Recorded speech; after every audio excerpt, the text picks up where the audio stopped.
pozval človeka, ktorému vlastne ako prvému napadla myšlienka, že by zorganizoval tento koncert, oslovil tých správnych ľudí, tí správni ľudia ho podporili a nastal koncert Integrácia 2009, ktorý sa vám, dúfam, veľmi páčil. Je to tak?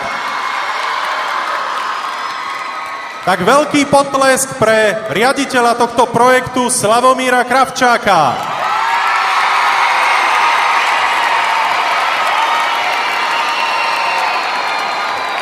Slavo, dobrý deň. Už je deň. Príjemný dobrý deň prajem všetkým. Aký je to pocit pozerať sa na plnú prešovskú halu vďačných detí, ktoré naozaj sú veľmi šťastné, že sa mohli prísť, že videli skvelý koncert, príjemne sa zabavili. Čo to robilo s tebou? Je to pocit, ktorý sa nedá opísať. Je to pocit, ktorý ľudia, ktorí tu neboli, tak im ťažko to môžeme vysvetliť. A ja musím povedať jednu vetu, že som na vás všetkých pyšný a hrdý, na vás všetkých detí.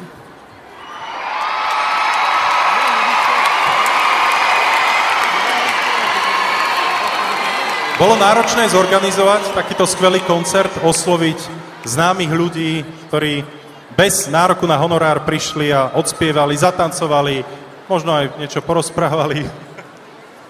Tak ja si myslím, že táto chvíľa je úplne magická, lebo zišlo sa tu veľmi veľa dobrých anielov. Dobrých anielov, ktorí to vymysleli, dobrých anielov, ktorí to podporili a dobrých anielov, ktorí tu prišli, pre ktorých to všetko sa robí.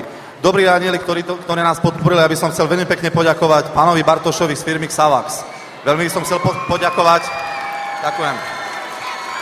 Veľmi pekne by som chcel poďakovať pánovi Galovi z firmy Šariš Park. Veľmi by som chcel poďakovať pani riaditeľke Daniele Štíberovej zo zábavného obchodného centra Max.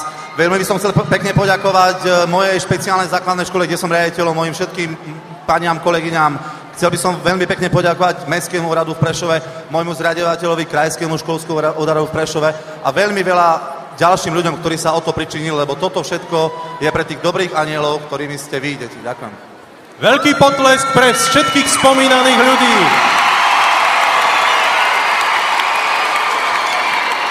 Nuž, my sme vlastne 2,5 hodiny snívali a ja si myslím, že takým tvojim snom, no jeden sen sa už splnil a podľa mňa v tejto chvíli ti už napadol ďalší sen.